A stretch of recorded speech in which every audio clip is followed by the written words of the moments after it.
The modern world doesn't acknowledge, but in our time, many yearn to break free of a prison of flat secular materialism. Wait, wrong podcast. But if you aren't already listening to Lord of Spirits, you definitely should be. The modern health paradigm is just as beholden, though, to materialism. We're constantly bombarded with wellness trends, diet fads, and self-optimization strategies, but very few consider health through the lens of Orthodox Christianity. This podcast is here to change that. We'll dive into topics like fasting, prayer, stress, nutrition, and even physical training, all while staying rooted in the timeless wisdom of the Church. Each episode will break down key health topics from an Orthodox perspective, bringing in guests, whether they're priests, health professionals, or experts in traditional wisdom, to help us navigate the practical and spiritual aspects of true well-being. Welcome to Orthodox Health, the podcast where we explore the intersection of Orthodox Christianity, physical health, mental well-being, and spiritual growth. I'm Dr. Michael Christian, joined by my co-host John, and we're excited to take this journey with you. So grab a cup of coffee, lots of cream, coconut for fasting, and let's get started. Blessed is the man who walks not in the counsel of the wicked. Alleluia, alleluia, alleluia. For the Lord knows the way of the righteous, but the way of the wicked will perish. Alleluia, alleluia, alleluia. Welcome back, everybody, to the Orthodox Health Podcast, where we explore the intersection of ancient faith and modern healing. I'm Dr. Michael Christian. I'm John, your co-host on this journey to reclaim true health through the wisdom of the Orthodox tradition. Today's episode, we'll be digging into a topic that's been deeply distorted in our age: convenience, consumption, and control, our relationship with the land. As Orthodox Christians, we believe creation isn't just scenery, it's sacred. The earth isn't a warehouse of resources, it's a temple. And we were placed in that temple not as exploiters, but as stewards. Exactly. From Adam in the garden to the monks who pray with the bees and plant by the cycles of the liturgical year, Orthodoxy has always held a rich theology of environmental stewardship. But what does that look like today, when the soil is depleted, the food is fake, and the air itself seems heavy with some dysfunction? And that's why we're honored to welcome Nick Hillman today, founder of Regenerative Ag Solutions, and a fellow Orthodox Christian who's committed his life to healing the land through the practices that restore the soil, build ecosystems, and reconnect communities with the rhythms of God's creation. Nick brings not only practical wisdom from the field, quite literally, but a vision of stewardship that's deeply sacramental. This is more than sustainability.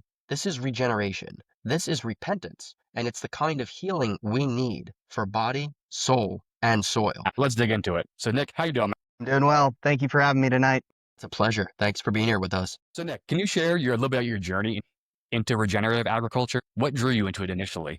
So I am a first-generation farmer. I'm hailing out of Central California originally. My background predominantly is in viticulture. So that's the study of grape growing, predominantly for wine grapes. I went to school for that. I had a bachelor's in science in wine and vit with some minors in plant protection science and IPM, which is integrated pest management. From there, I had the opportunity to work in France for a short amount of time and also Australia for about 2 years, working in their wine industries, before I came back and went right into the corporate industrial side of farming initially. So that was the first roughly 6 or 7 years of my career, was working on the large scale commercial conventional side of things. So I had that side of the operation in my mindset. I started going down the path of sustainability and organics initially from a very close friend of mine, and actually a person who introduced me to my wife when I was still in Napa. He was a biodynamic farmer, and from the initial onset, it all seemed kind of foreign and very unusual to me just from my schooling and training, because you're kind of just on a very specific track when you go through school. They teach you basically the industry standards, so to speak. So he started explaining to me about soil health and how this carries over into plant health and how we need to treat the soil with respect. We need to treat the environment with respect. And in turn, these things carry over to healthier fruit, more nutrient-dense crops, less need for inputs, less need for chemical intervention. From there, I started basically an unlearning journey getting into regenerative. Probably around 2018, 2019, I started dipping my toes into it and just diving back into current research, but also things of the past, things that had been pretty much kind of forgotten, but were profound for its time and still profound today. And that's what led me to shifting and transitioning my mindset into regenerative, and also tying it into being an Orthodox Christian and being a steward and having dominion over the land and having respect for God's creation. Really cool. So I'm assuming you're a convert too, right? I'm actually a cradle Orthodox. I was You know what? You did tell me that actually. Yeah, yeah, the Hilman. So my mother is Greek, and so I was baptized in the Greek Orthodox Church as a baby. But it's been kind of interesting because as I've traveled and moved around for work and everything else, because of availability of churches, I've gotten to experience Antiochian Orthodox, ROCOR. Now we're currently at an OCA church in Texas. It's a wonderful community, and it's all very interesting. Like predominantly, most of the congregation are converts. So I get a very interesting understanding of the evangelical Protestant beginnings of some of these people as they made their transition to Orthodoxy, which I wasn't really that exposed to being cradle Orthodox. I kind of were just within our community. So I didn't really have exposure to any of the other offshoots, basically. So That's really cool.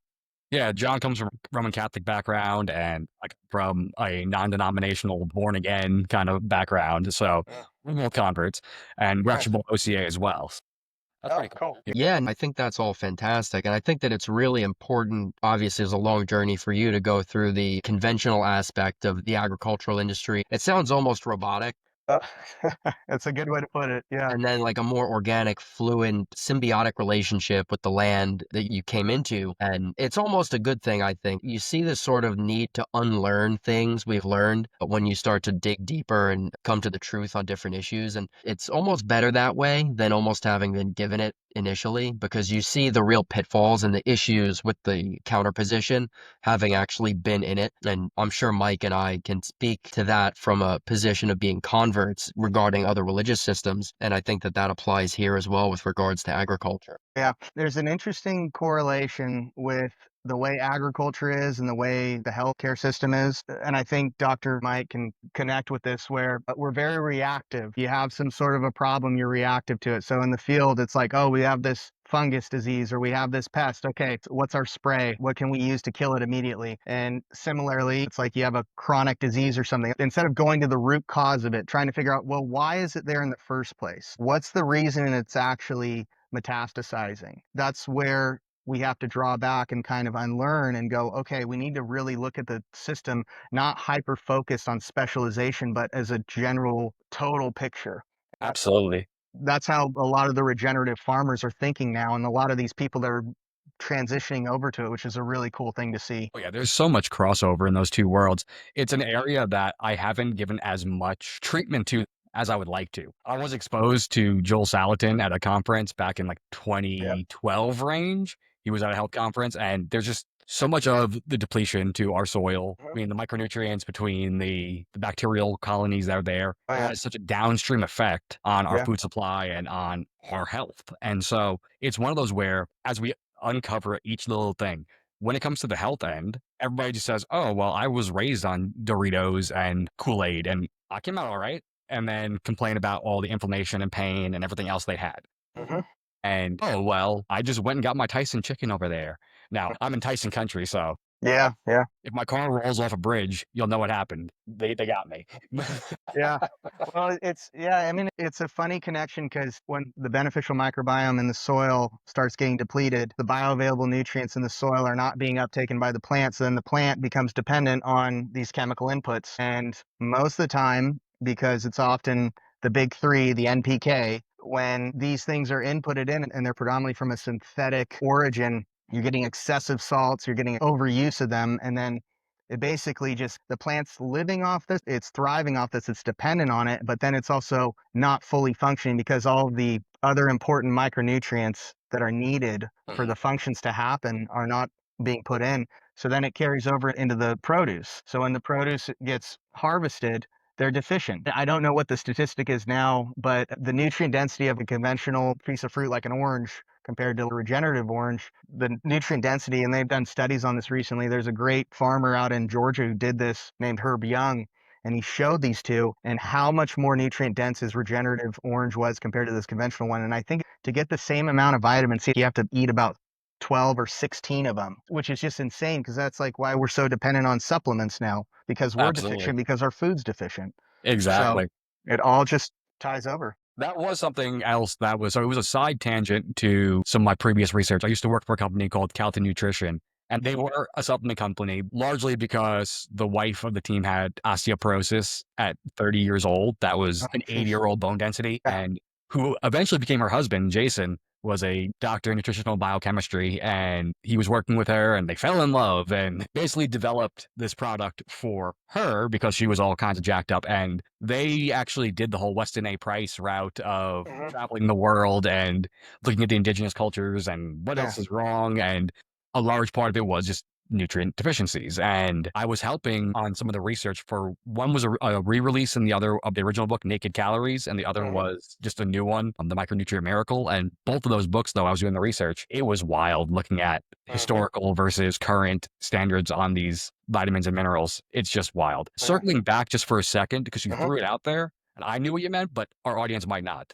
If you want to explain what the NPK is and you're talking about the origins of that, there's actually a fun sidebar there in terms of like how it ended up in our food supply there and what it's coming from. Yeah. So NPK stands for nitrogen, phosphorus, and potassium. Those are the standard macronutrients that are going to be recommended and supplied for crops. Generally, throughout most of the growing season, the origin is a fascinating story because at least for nitrogen, it comes from the Haber-Bosch process, and that was extracting nitrogen or ammonia from the air and using it to initially create gunpowder. And that was, I believe, just before World War I or just around World War I. It was something along the lines of, I think it was Germany couldn't get the bat guano they needed or the raw material they needed for a gunpowder. Lo and behold, they figured we have a surplus of this. And this also ties in with a lot of industrial ag, the surplus situation. They had a surplus of it. They realized, oh, wow, this can grow crops really quick and really, really abundantly and have amazing, vigorous growth. Well, gosh, why don't we just start marketing this? Carry over to what was referred to as the Green Revolution. And that Green Revolution was going to make farmers rich and the world bountiful and be able to feed the world with all this surplus in food because of these miracle inputs. And then fast forward into World War II, after the war effort had concluded and the Allies had victory and everyone was coming back home, they had all of this industrialization that they needed to figure out what to do with. And so that's where you got a lot of the modernization and the tractors and a lot of the heavy industrial farming equipment getting moved in. And then I don't know if your research brought you into where we got into the heavy commercialization, but that comes in during the Nixon era with Earl Butz, who was the Secretary of Agriculture. And that's a fascinating story to look down because he basically was the one who really pushed and commercialized seed oils. Okay. And really pushed into the heavy industrialization of the agriculture industry, monocropping and high yield, high extractive operations. Gotcha. So Earl Butz, you said it was the name under Nixon? Yeah, and I think it's like Butz or something is his last name, but that's an interesting one to go down. We'll definitely have to look down that rabbit hole. Last parts of that. That's basically the story I was always told that it was surplus of mustard gas, actually, was one that I've heard a lot of after World War I. So gunpowder, mustard gas, all the weapons that were used. Tying back to one of our earlier episodes about techne coming from the demons and how you can have multiple purposes for things. And it's not necessarily the tool itself, but how it's being used. And those ones, I mean, again, you're the expert on the agriculture end, but from my understanding is most of that's being stripped down to just straight chemicals, whether it's the nitrogen, the phosphorus. And so you're not getting the synergistic things that would be coming with that mineral if it was found in the soil by itself. And so we're stripping something down to the synthetic level where it's just that. And going back to the idea of the tool, we are misusing that tool, making it into something that is very dangerous by itself. And if we're able to repurpose that, great, but I haven't seen too much. It's causing the growth, but it's not allowing those other nutrients to filter back in. Yeah, when you're overutilizing these things on top of a lot of the common farming practices, so overtilling, turning over the soil too much each year, if guys go that route, or the big debate now is no-till, but the problem with too much no-till is if you're not integrating with, and this is all very site and region specific, and that's the big thing with, just as a side note with regenerative ag, they're principles and foundations, but it's not a paint by numbers blueprint. You can't just be in one region and be like, I'm going to copy these guys and do exactly what they do. And that might be great for them, but it's probably not going to work for you. So you have to figure out how the foundations and principles are going to work in your own context. And the context is the most important thing. So basically, on back with it, it's like a lot of these no-till guys, especially row crop farmers, they're still having to utilize heavy chemical input to kill the cover crop or any weeds that might still be persisting within those crops. And so it really doesn't fall into that regenerative mindset because you're still putting on some killing agent, which not only is killing the target, but it's also having unforeseen detrimental effects on the soil microbial population or the macro population, the earthworms, the bugs, the beneficials, the decomposers, the beneficial vertebrate species that are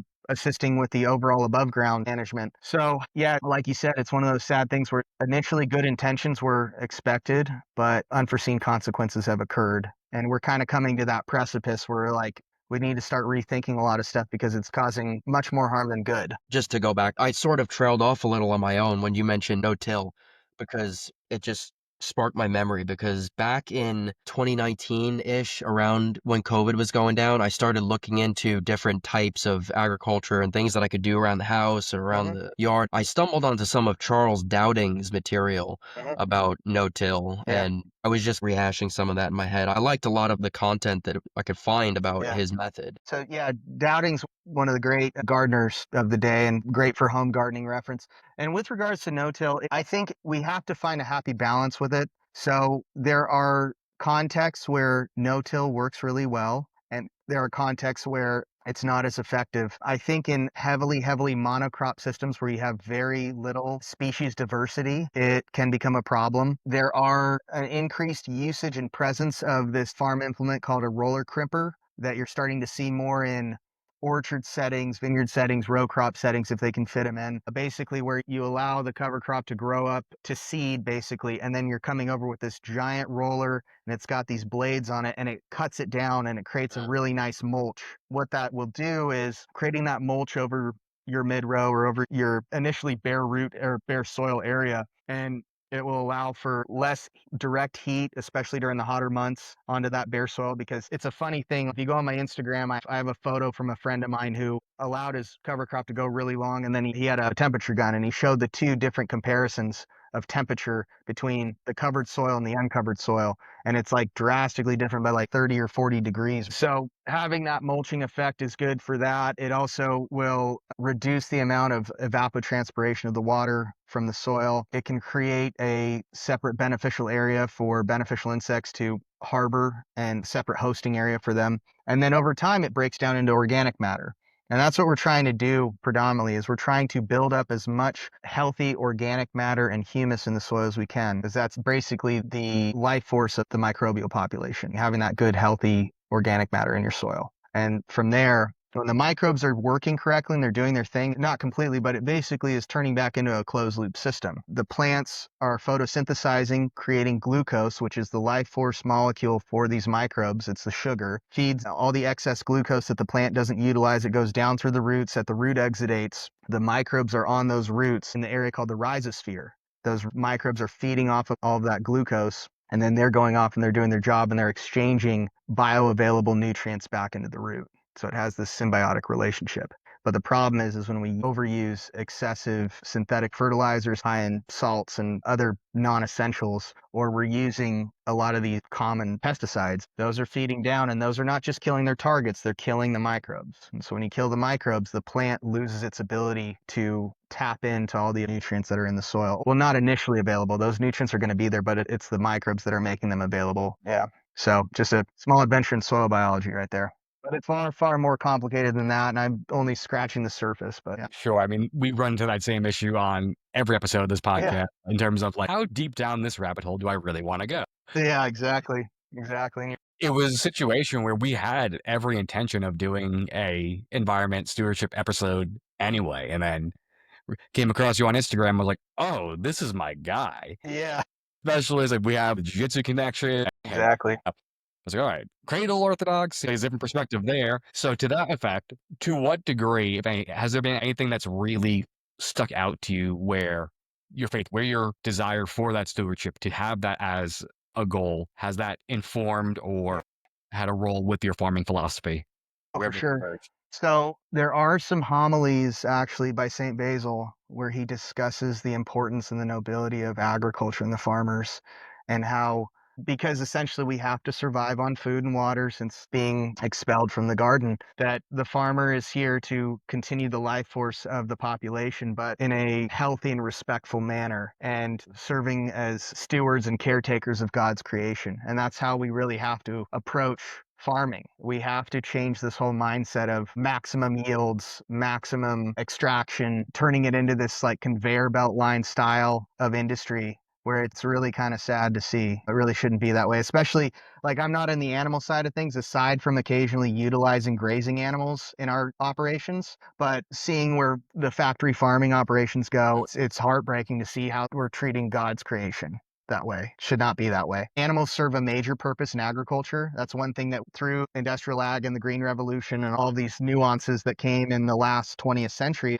we removed animals out of the equation. And animals have a very integral part in grazing down excessive growth, fertilizing naturally with the release of the urine and manure, which are extremely nutrient dense and plant available with those nutrients as soon as they get immersed in the soil. And also for pest management, a lot of these animals serve as keeping the pests that are going to feed on your crop or keeping them at bay. And they all serve a purpose. But yeah, it was that. And then also there's a famous farmer, Gabe Brown, out of South Dakota. He's one of the pioneers of Regen Ag, and he's actually featured in some of the recent major documentaries of Kiss the Ground and Common Ground and stuff. And I heard him talk recently at an event called Acres USA, which is one of the pioneers for biological agriculture and regen ag. And he had a really great quote about how when he was a conventional farmer, he would get out every day and he would think about, okay, what am I going to kill today? What am I going to use to kill today? And then when he shifted his mindset to what am I going to nurture and help bring life to? And he had that change of mindset. And when I heard that, I was like, yeah, that's absolutely it. It's what am I bringing life to? What am I bringing a symbiotic, mutualistic, beneficial relationship to? That's a really, really cool point there that does tie very much onto the human health aspect. There's that big debate, especially over the last several years, of germ theory versus terrain theory. And Yeah. I wouldn't say I'm a terrain theory maximalist. I don't think there's anything like an invading microbe or virus, if only because infections are a major analogy used by the church fathers in terms of what demonic possession and influence is. Yeah.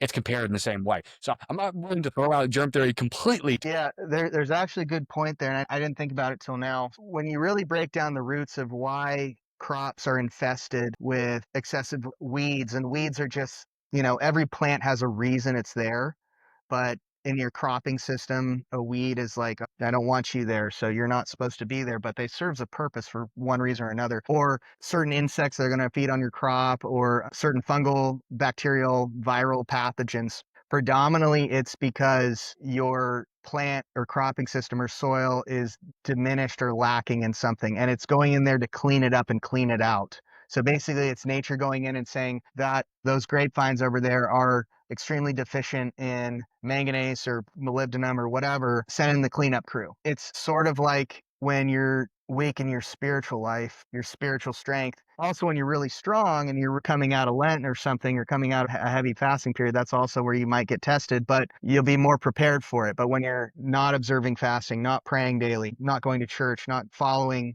in the tenets, that's most likely when you're going to get attacked the hardest and you're going to get hit the hardest. And kind of an interesting similarity to that. Absolutely. And tying that all together, it's one of those where in the agricultural world, you've brought up the pesticides and the synthetic fertilizer and all that. On the medicinal side, we have the over abuse of antibiotics, of now antivirals, whether they be like the monoclonals, or we're talking about different jabs and other such things. We're using a warlike footing. And yes, spiritually, we do have a warlike footing, but at the end of the day, none of that has power if the battleground is not going to be overrun. What I mean is, as you were saying, during the Lenten period when you're spiritually stronger, or at least attempting to be, you are in a better state. And there is that farm analogy, the agricultural analogy that Christ uses himself with the mustard seed, right? It's exactly what we're talking about here is, what is that landing on? He's basically describing terrain theory from a spiritual standpoint.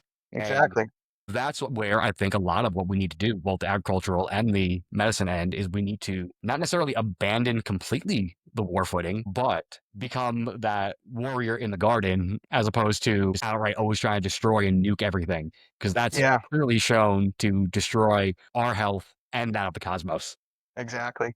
And I think that plays well with Orthodoxy, especially in America is today, where there's so many inquirers, so many converts coming in, catechumen coming in. Actually, I was godfather to two very close friends of mine recently, and one of them was originally Catholic. The other one was kind of non-denominational, but didn't really go to church. It was interesting through their catechumen process, and we would talk daily because they lived in separate areas, so I wasn't able to see them all the time. But we talked daily, and I was like, when you're removing something secular that you were used to, swapping it out with something of the church, don't go full fledged and don't dive headfirst in everything because you're going to burn yourself out. And it's kind of the same thing that I try to instill with people interested in transitioning into regenerative, where I go, don't just go buck wild immediately because you're going to shock your system.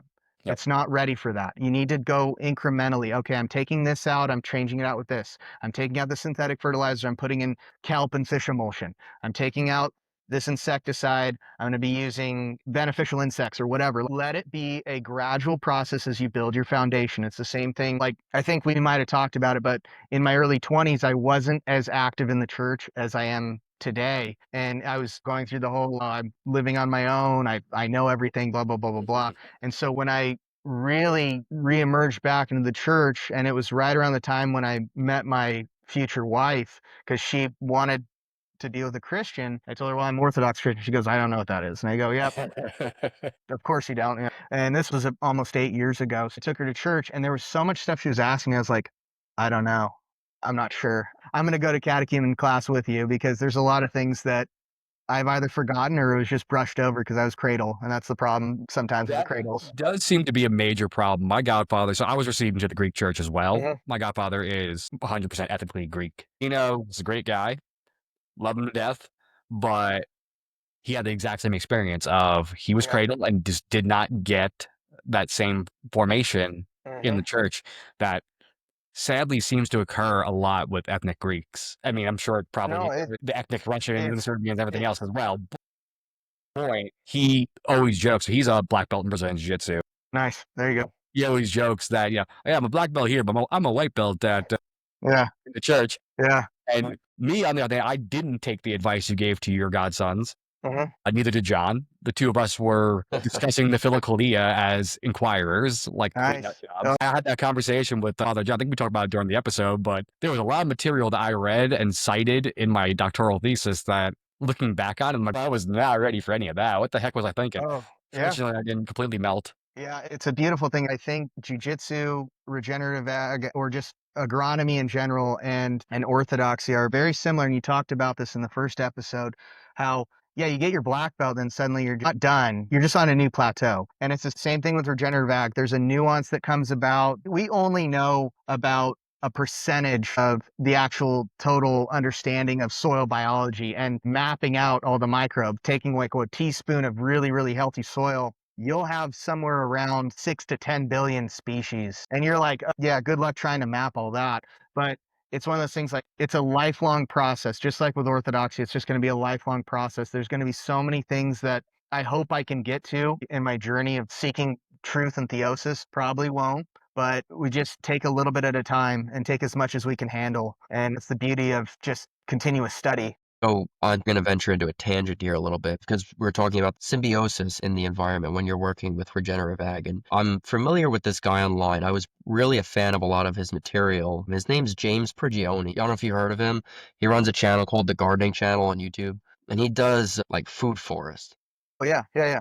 And I always thought that that was a really cool idea. I never heard of it until a couple of years ago, but it reminded me really heavily of the Garden of Eden, the concept behind developing the food forest. Yeah. I don't know. Would you like to talk a little bit about that if you have any experience with it or just any thoughts Yeah. on the way people do that? I'm currently, because we've been living in our house in Texas for about a year and a half now, and I'm slowly, when I have time, trying to create a little bit of a food forest. Basically, and there'll probably be some corrections because I'm not the most well-versed guy on this stuff, but With food forests, it's predominantly in the permaculture mindset. Monoculture meaning one, permaculture meaning many. Many species that are working in accordance with each other to help each other in a closed loop system. Depending on what your situation is, what kind of ground you're working with, you're going to have certain cover crop you'll be planting to assist with soil health or assist with attracting beneficials and pollinators, expelling out or choking out certain weed varieties that might be there. And then you'll also have certain perennial crops that assist with annual crops. So the perennials being blueberry bushes or trees or nut trees, things like that. And it's just really creating a microcosm of as much biodiversity as possible. There's also another great food forest individual that I would tap into as well. His name's Mark Shepard. The guy's been doing it for a long, long time, and he has a lot of interesting insights. And then the godfather of permaculture was this Australian guy named Bill Mullinson, and he's got some amazing information too. This book that he put out a long time ago, I believe it actually is called Permaculture. I could be wrong. It's very hard to find. If you find it, it's like hundreds and hundreds of dollars because it's out of print and everything, but it's basically the blueprint of figuring out this kind of return to Eden sort of situation, making this complete closed loop system that will work within itself and work pretty much year round. So yeah. That's fantastic. Thank you. Admittedly, I'm trying to keep up in this episode. I'm a very novice in the area of agriculture just in general. But on that point, because Mike and I have had the discussion about in an ideal situation, we'd love to have the homestead and just do all that. And I know for a fact, even if I could do that, I would not be able to grow a thing. So what would your advice be to somebody like me who is really drawn to that type of life, but just doesn't know the first thing to start with? So I would initially do some background research on your area, figure out what your growing zone is, what can grow well, what can't grow well. And there's a lot of good resources out there to utilize. So it's like tapping into the Farmer's Almanac. Their website is great as far as just typing in your zip code, and they'll give you an entire list of crops, when to plant, if it's an indoor, a transplant, an outdoor seed, whatever time of year. They have a lot of great resources. There's other things too. I mean, if you really want to go down the rabbit hole of the USDA, they have a lot of references and resources as well. But basically doing that initial look of, okay, where do I live? What kind of soil do I have? Am I going to plant in the soil? Am I going to do basically above ground garden boxes where I can kind of create my own soil? What do I want to grow? Because you definitely want to be growing stuff that you want to eat. Don't be just throwing a million things out there and be like, I hate radishes. Why did I plant these? But simultaneously, though, I mean, radishes do serve a good purpose. If you have heavy compacted soil, radishes, daikons, carrots, beets, those things drill into the ground. You leave them there. They create organic matter, opens up soil porosity, makes those microbes happy, make those future plants happy. But that's also in the mindset and the context. So from there, it's just figuring out context. And okay, you figured out what you want to grow, what can grow in your area. How is it going to fit within my space, limited space and system? Because you don't want to get over your head with a million different things and having to maintain them. At the moment, I've got about 4 small gardens, and I have a relatively ever-growing food forest, which it's always funny because I always get another tree coming in the mail during the growing season. My wife's like, "What is this?" And I go, that's a pomegranate tree, or that's an apple tree. I don't know where. Oh. But it's always funny. So yeah, you just have to figure out your context and then start slow. I'll tell this to friends of mine and stuff who are like, I want to grow stuff. I just feel like it might be too much. Start with just a small herb in a pot, or start with a tomato plant, just something simple, and get a feel for it. And then gradually just build from there. Just build over time. What we were talking about before, you're supplementing something in. So just start slow. You're not going to go to the gym and try to bench 300 pounds on the first day. Just build it over time. And as you build it, you'll see progress and you'll see growth within yourself and growth within the garden. And you have to also be prepared for trial and error too. It's not going to be perfect, but that's where the learning curve comes in. You go, okay, I have this common insect that comes in at this time of the year. I have this issue I got to deal with, the excessive rainfall or humidity or whatever. You gradually modify your strategy of how you're going to approach it and how you're going to work within the confines of the microclimate that you're in. So yeah. That's really helpful. Thank you. You're welcome. And so obviously all of this, it really is going to take a lot of attention, a lot of care, specifically regarding something like a food forest where the plants are working together to help sustain each other. Is there any aspect of this where, not that it becomes self-sustaining, but because of the way that the plants work together, it sort of is that like you maintain and you could check up on it, but it almost is sort of in its own way a self-sustaining system? Yeah, to an extent. There's actually an interesting book. I think I might have it. There we go. So it's a The One Straw Revolution. Yeah. So Fukuoka was a Japanese botanist or an agronomist, and he had a lot of the concepts you were talking about, where it's figuring out how to make the system work within itself. The way God created the world, nature is self-correcting. We're temporary. There's actually an interesting quote from a very famous entomologist who's long gone now, but he's very God-fearing too. And he said, paraphrasing it, but it's basically God created nature and he can manipulate it any way he sees fit, be it beneficial or not beneficial to us. And with the miracles that are presented by God through saints or divinely through him, it's meant to inspire us to be in a stronger respect and relationship with the creation. That you said the saints and having that relationship with nature. And how many saints do we have that tame bears, or Saint Gerasim with his lion? And if you are holy enough that you are able to tame a lion, how much more so? Even the secularists will tell you that, oh, well, yeah, plants have feelings, they have emotions, they respond to this music, they respond to this, they respond to your emotions. So they have this sense and semblance of some kind of metaphysical reaction to the plants. You But they have don't. no way of actually grounding that, understanding it. Yeah, they don't want to connect you to God. Or what they do is they supplement it in with Mother Earth or Jaya or modern spiritualism stuff. But you're absolutely right, though. I mean, before I go out for a big planting operation or something like that with a grower, I'm usually venerating Saint Phocas and Saint Tryphon, who are the patron saints of gardeners. Depending on which diocese you're looking at, they're both also the patron saints of grape growers or vine dressers. One of them has also been attributed to creating natural pest management within the vineyards. Certain grape growers are praying to the saint and venerating them, and they're having great years, no pests, no disease, nothing, and they're not putting inputs in. So there's something to be said about that. Obviously, things are working in accordance, but it's God divinely touching down and making sure that this crop is healthy and sustainable. Obviously, our fasting and our feast cycles, even going back to the Old Testament, are largely based on agricultural cycles. The feasts themselves, the Old Testament feasts, and ours are to a lesser extent, but that's part of where it came from. So is there a reflection in regenerative farming? Do you see any kind of connection between the fast feast where you're trying to have periods where you might be giving something up in order to have a larger gain in the future? That's an interesting point. Depending on when Lent falls, we're generally in the sort of pre-season growth with the vineyards and the orchards. Everything's sort of still dormant and dead, or not dead, but they're dormant. They're just waiting to be woken up. And it's just at the time of the resurrection, things are starting to bloom and bud out. And that's when we start putting really emphasis of re-nourishing our bodies coming out of the fast, but also nourishing the plants to make them thrive. That's where we're putting in additional nutritional amendments, things that really push and bring forth life. So I guess in a sense that kind of would play into it. I can't speak as well for the animal husbandry side of things and the pasture growers, but I wouldn't be surprised if they're roughly on the same calendar line with the cycles of nature and with the cycles of the church calendar. Awesome. It's most likely a connection there. Awesome. Yeah, bring that up because I was on a podcast back in December, a Annuity podcast, and we were talking a little bit about the different pagan cycles and how Christianity comes up and steals these cycles. And my point that I was driving home to them is that if Jesus Christ and the Triune Godhead is who we think they are, then obviously the Logos maintaining the world through himself, those patterns that were picked up upon by those pagans, by those other cultures, are going to have a natural cycle that follows. So it's not that weird that you're able to see this. So it's not that, oh, you're stealing a pagan holiday. It's like, no, they just happen to be able to detect the patterns out in the world that were already there.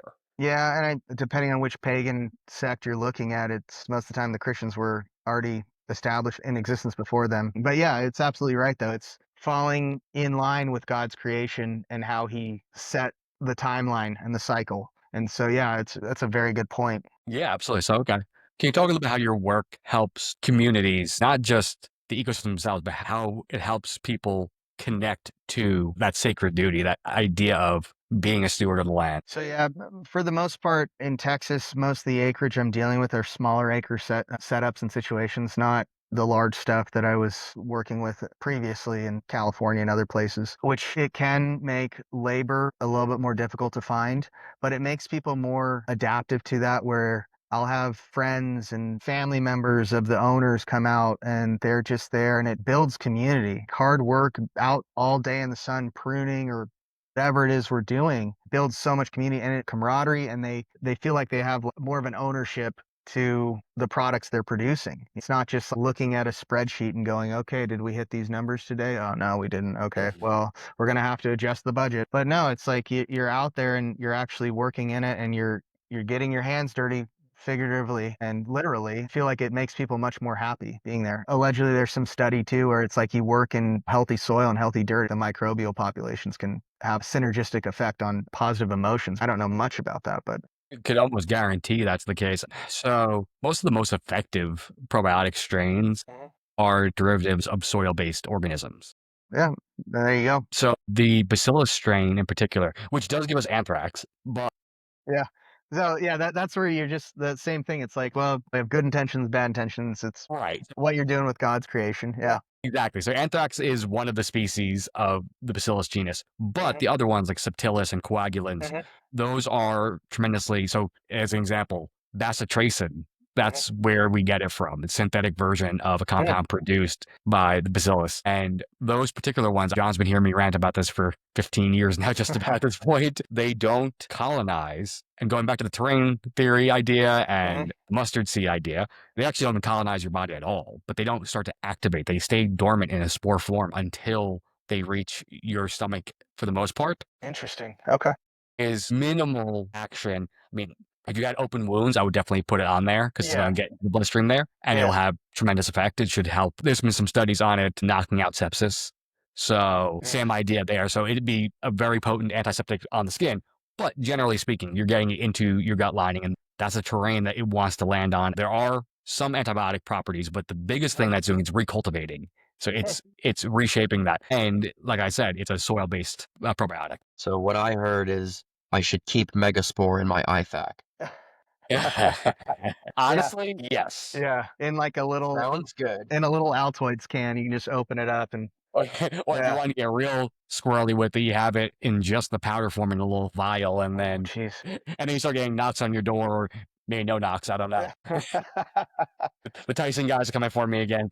That's very cool, though. Yeah. So we're just talking about how technology originally was given to us by the demons, right? And they gave it to us for weapons of war when it was the same thing could have been used to plow the land, right? And so how do you see more modern technologies in general? We talked about that a little bit with the fertilizers and about the tilling methods and different things you've touched on. But anything else you want to give us on that, how it's either helping or harming our relationship with the land?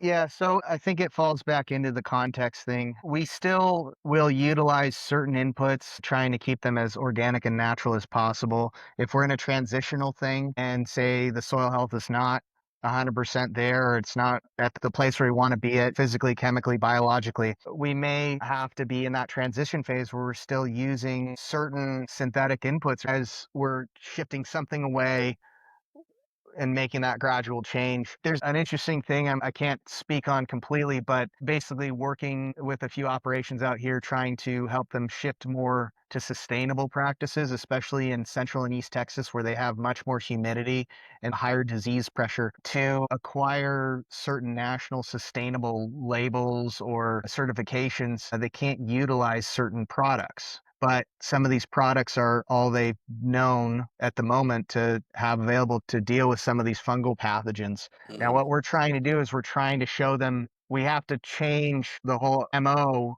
of the farming management to make things rejuvenated and healthier and overall recycling health. But as we're getting to that point, we're going to have to gradually wean off of the not so good stuff. It's one of those things where just looking at the context of the situation, what the farming setup is, if there's a brand new operation or new planting, what was the history of that land? What was being done there? Was it just fallow for years and years and years and nothing was touched and it's just completely pristine? Or was it tilled by your uncle for decades, just putting in corn and soybeans, maybe. So it's one of those things you kind of have to just figure out where things are at. And then with regards to technology and machinery, you're going to see a lot more automation coming around in farming, which is kind of a double-edged sword. I think there's some really good things that can come from it, but I also am concerned with people getting complacent and lazy and not actually being out in the field. Farming, you have to be out there. You have to be scouting. You have to be looking and being physically a part of the land. You can't just rely solely on just machinery and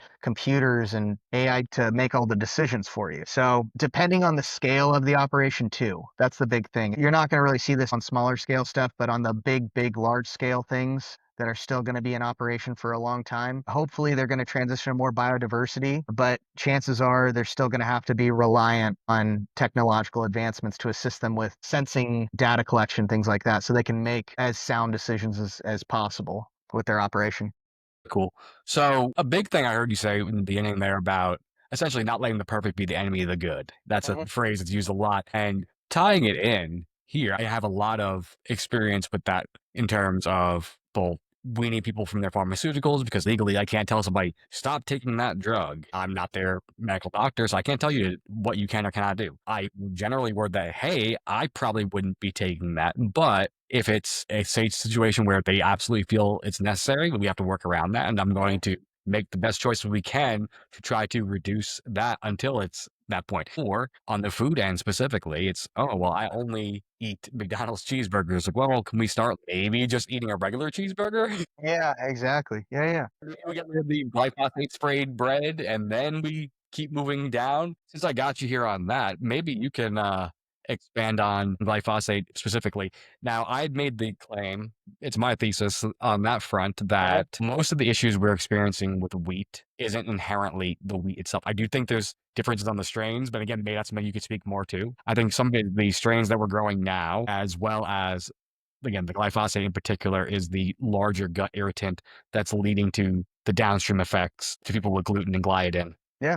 So same thing, just like with Haber-Bosch, glyphosate was not designed initially as an herbicide. It was a pipe cleaner. I believe in the 50s or the 60s. I don't remember exactly when. And it was, I think, some Swedish company, if I remember correctly. And they figured out that it was a good defoliant.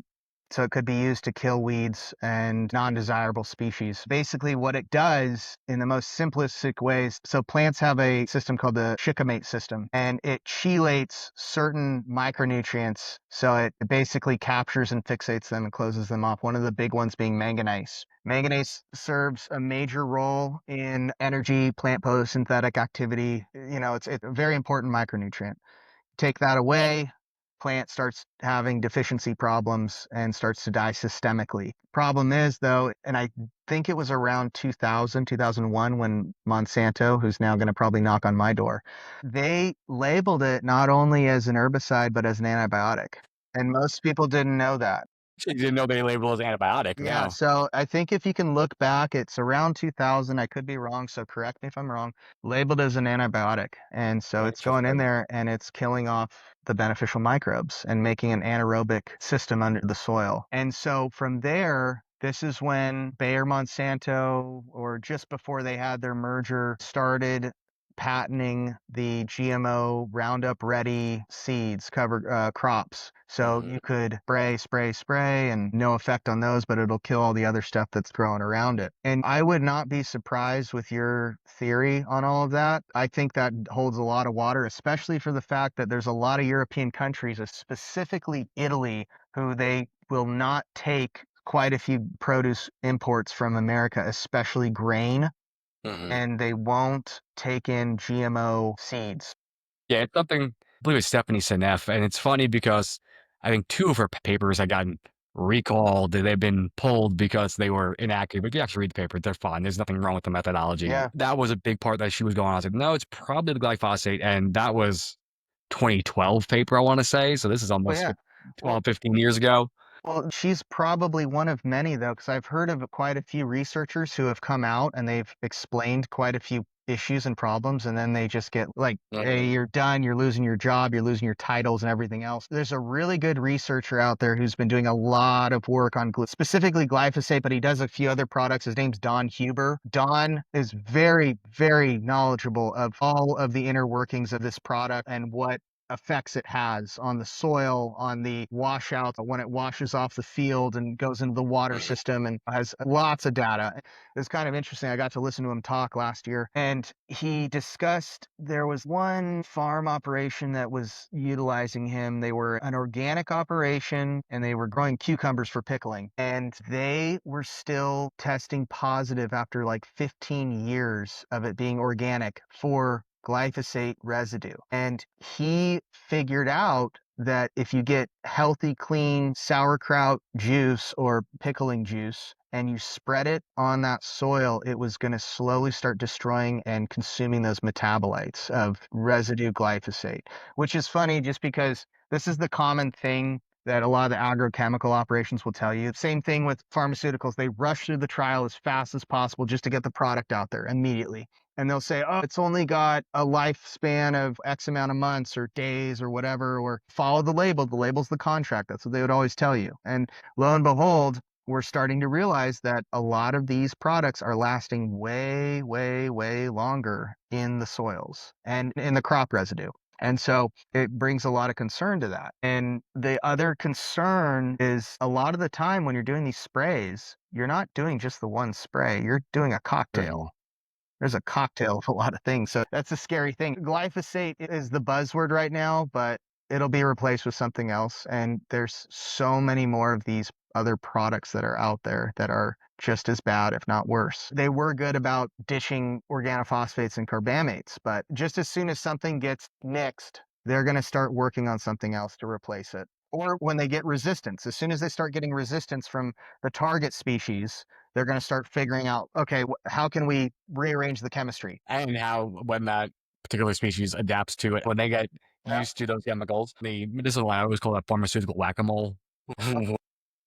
Get one thing, knock off the other, knock off the other. Oh, maybe you'll eliminate that one. Oh, that one gets pulled. We can't use that one anymore. And you still end up with the same downstream effects. Absolutely. It's absolutely right.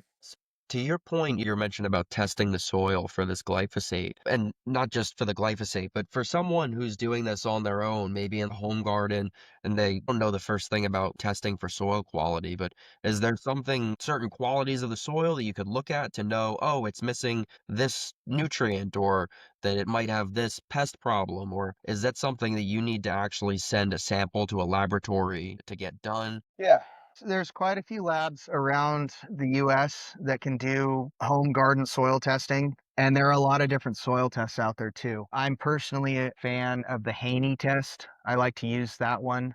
It gives you a good understanding of your microbiological activity, what's going on in the soil. On top of that, you're going to want to be looking at the pH of the soil, so, how many or how few hydrogen atoms are there, how acidic, how basic the soil is. Because depending on if it's really acidic or really basic, you may be not having natural nutrients available. They might just be fixed up in that soil. As well, you're going to want to be looking at your cation exchange capacity. So basically on the soil particle, the cation's got a bunch of negative charges, electrons, and you'll have positive charged nutrients that will attach to them. So the higher the cation exchange capacity, the more nutrients that will be available on that soil particle. From there, that can go into looking at base saturation. And base saturation is just kind of a breakdown of your positive charge that might be available. So predominantly it's going to be calcium, magnesium, potassium, sodium, and hydrogen. And you're just going to kind of get an idea of that. And then depending on your school of thought or what realm you're going down, you want those in specific ratios to be in balance. Calcium usually being the highest, followed by magnesium, potassium, and then sodium. And then from there, there's a few other tests that can go into it, but that goes in another world of looking at how much nutrient density you have, how much biomass is there, organic carbon, carbon to nitrogen ratio, things like that. So there's a lot of different laboratory options. I've never used one of the home soil kit options, but there are home soil kits that you could probably utilize and play around with. From what I've read, they can be very helpful to just get an idea of where things are at. Generally, they'll give you some sort of a recommendation. So after you send the soil out for analysis, they'll give you an idea of, okay, this is what we'd recommend to try to start balancing things out. For the most part, get your pH down to a slightly acidic level where most of the nutrients are going to be more bioavailable to the plant and able to be taken up. I think that's excellent. Thank you. You're welcome. Do any testing. I Okay. just apply Brondo to my plants. Oh, okay, good. Got electrolytes. It's what plants crave. I know. Exactly. And those were the cations you were mentioning there are electrolytes. So yeah, Yeah, there we go. apply the Brondo and you're good. Very good. Exactly. In my limited experience here, I'm on Long Island, New York. Our soil can be a little sandy sometimes. Okay. To what degree does that sand affect the ability of plants? Yeah, so your sandier soils are generally going to have a lower CEC, cation exchange capacity, so lower nutrient availability.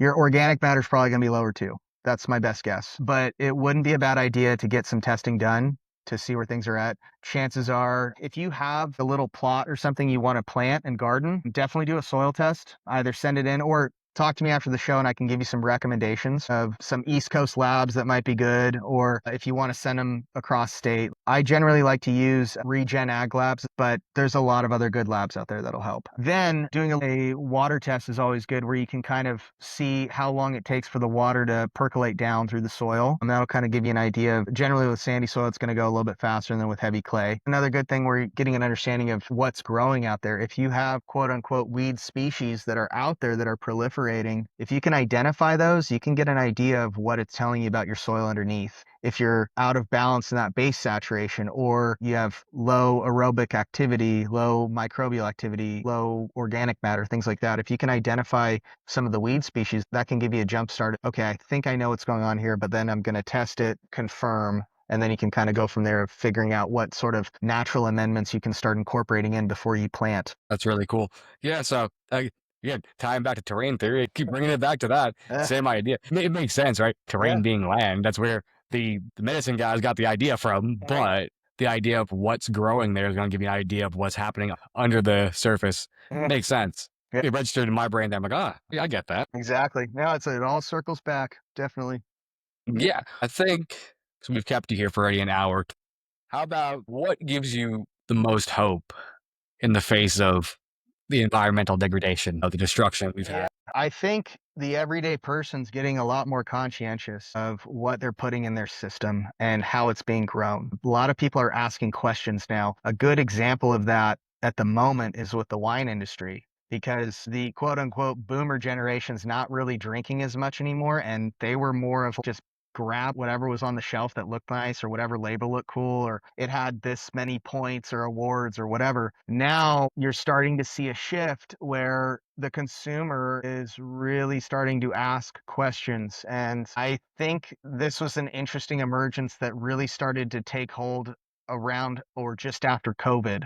So people got locked up in their houses and they could only watch so much Netflix, and then they just started researching things, and they were like, oh my goodness, started being inquisitive. There's been a real interesting surge in just wanting to know where the food comes from, wanting to know how it's grown. We're still at the point where the consumer is ultimately going to be the end deciding factor of where the market shifts and goes, which I think there's going to be a lot more of push for more sustainable regenerative practices being put in place. Some of it will be for good. Some of it, I'm kind of concerned it could be greenwashed on some scales, but we'll see what happens. You never know. I don't have that gift of that kind of foresight, so who knows where it's going to be. But yeah, I have hope in that. And I also see a lot of this with the younger farming generations that are coming about. The younger guys that are coming into it, they're starting to be more open-minded compared to what is just being spoon-fed to them at school and at the teaching institutions, where it's just been the same sort of thing over and over again. On that note as well, you're starting to see some more regenerative practices being tested out on the university level. At Texas alone, there's a regenerative research farm at Texas State.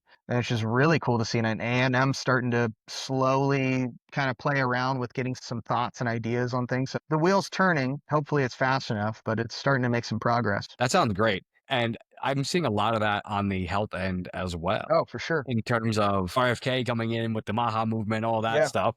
And he was big on the environmental stuff forever. Yeah. But we're seeing functional medicine, integrative medicine, different alternative modalities making their way into the collegiate scene. And that's really the big problem when it comes to medicine, is that you've been practicing medicine for 20, 30, 40, 50 years, and Sure. you only knew one thing. Yeah. Some like lipid hypothesis and statin drugs and all of that. And that's been beaten down into you so hard. John can tell you, cholesterol is one of the big ones that I rail on forever. Yeah. Probably just under gut health is my ranting about cholesterol. And to that point, if you were someone who's prescribed thousands of people statins over the years, it's going to be really hard of a sell to get you to flip your opinion on that and actually look at what you did, both in just lowering the cholesterol and also that specific drug. And so I'm sure you see a lot of that. Like you said, the boomer crowd, as they're slowing out, the younger generation is starting to be a little bit more awake on stuff. Actually, it's kind of funny you bring up RFK, because when they're making the transition into the new administration, he actually had Joel Salatin on his advisory board. It was super funny because Joel, you hear him talk, and I had the privilege of chatting with him very, very briefly at one of the past events that I attended. He's not the kind of guy who wants to be in Washington and be around the bureaucrats and the suits, but it was just really cool that he was chosen to be on that, and hopefully he made some good impact with it. But it's interesting you brought about the specialization stuff, because it's the same sort of predicament with farming, where it's just guys get hyper specialized. And they don't see anything else around them. And there's a really great biological regenerative agronomist named Tom Dykstra. And Dykstra is his PhD in entomology, so in studying insects. But he makes this joke all the time. He's like, oh, because I only studied insects, I can't talk to you guys about soil or nutrition. Sorry, that's my focus. And he's joking about it, but he's just like, yeah, you have to know the whole system. You can't just be like, I'm this guy. This is all I do. There's a lot more of that going on, which is really cool to see. But I have to catch myself, because you can get in a bit of an analysis paralysis thing where you're looking at 5 million different things and you're easing into it. Take your time, digest something, get to the next thing, digest that, get to the next thing. That's largely how I approach nutrition and lifestyle. Yes, I will analyze your blood work and look real in depth of what's going on for you specifically, but at the end of the day, eat real food. If you're not starting there, if you're not saying your morning prayers, if nothing else, right? If you're not saying, Lord have mercy throughout the course of the day, you're not really advancing too far in your spiritual life. So don't worry about, oh, I got to read the Odes and Matins, and I have to do this and I have to do that. Just start with Lord have mercy throughout the course of the day. Instead of cussing the guy who cut you off in traffic, Lord have mercy. Have that fleeting instance of anger and then move on. Start with cutting out the donut in the morning. Start with walking. Oh, yeah. Every aspect of it, there's those little steps that will lead you on that theosis journey. Exactly. Little inches at a time, and they add up over time. And it just, that's all it is. It's just compounding interest of positive changes.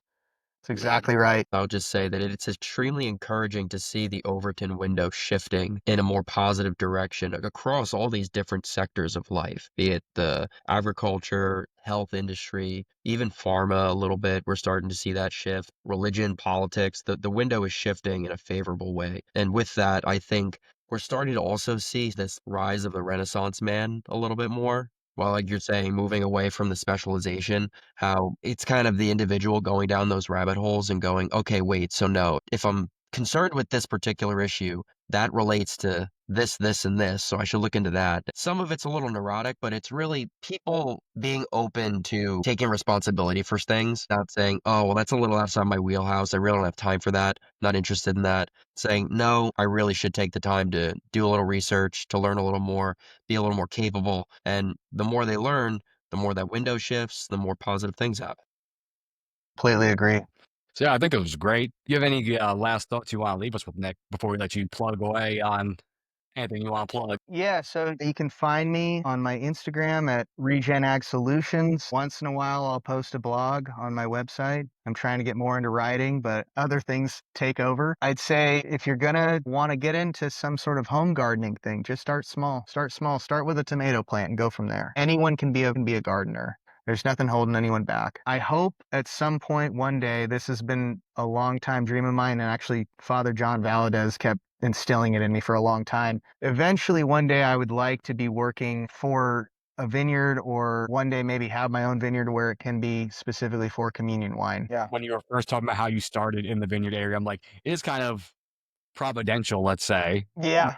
Because you said that, in your 20s and stuff, you went through that mildly agnostic worldly phase. Yeah. John and Oh, I yeah. did the same, where yeah. we had our little fallings away, where we never really didn't consider ourselves a Christian. Yeah. But just wasn't our focus. And to that point, circling back, grapes and wine being the focus of your study, it is kind of interesting that you could be able to provide the blood of Christ. Yeah, and it's been kind of fun because there's a few parishioners that have a little bit of land at our parish, and we've planted a couple of vines just to see how things go for them. But I'm hoping that can kind of take off and then potentially assist maybe with other parishes where they're like, hey, we have some land. Is it fertile? Is it something that can be utilized? Can we start making wine out of it? Yeah, definitely. Because I think that's more of where I think God's providence is supposed to be with me, where I'm in this industry, and it's great. I mean, don't get me wrong. I'm not a big wine drinker though, but I think if I can utilize my experiences for something that is truly, truly important to all of us and truly important to serving God, then that's where I'd like it to be. Absolutely. No, that's wonderful. So thank you again, Nick. Your work here helps remind us that regeneration begins repentance, and that healing the land is one way that we can offer our bodies, our time, and even our soil back to God. All of creation belongs to Him, right? So it's a way that we can turn it back. Absolutely. And if you're listening and wondering where you can start, remember the kingdom of God often begins with a seed, a handful of compost, a walk with gratitude on the land, and a fast offered with intention. That's something that Nick was covering quite a bit there, right? So that first small step. So definitely follow that. If this episode resonated with you, we definitely encourage you to share with someone in your parish, your community, some random guy on the street. I don't know. You can learn more about Nick Hillman's work over at Regenerative Ag Solutions. He plugged the Instagram handle before at Regenerative Ag Solutions. I'll put it down below in the episode description on YouTube and Spotify and all the places. But also, don't forget to subscribe and leave a review. We're building community around Orthodox healing. Every voice matters. Even Marcy's. Well, next episode, we'll be diving into, we're not sure yet. We're going to find out soon enough. We'll see you next episode. Until then, keep the fast, say your prayers, and tend the garden that God has placed before you. We'll see you next time on the Orthodox Health Podcast. God bless everybody. Christ is risen. Is risen. Truly He is risen. Is available on Spotify, Apple Music, and all of your other favorite listening locations. And you can also find us available on YouTube at Dr. Michael Christian, Rumble at Orthodox Health, and Substack at Orthodox Health Podcast. You can also follow us on social media for more insights, discussions, and behind-the-scenes content. Connect with us on Instagram at Orthodox Health or in our Telegram group at Orthodox Health Podcast and join the conversation. We'd love to hear your thoughts, answer your questions, and continue building this community together. And finally, if you're enjoying the show, leaving a quick review on your favorite podcast platform goes a long way in helping others discover Orthodox health. Until then, stay strong in faith, take care of your temple, and keep Christ at the center of your health journey. God bless.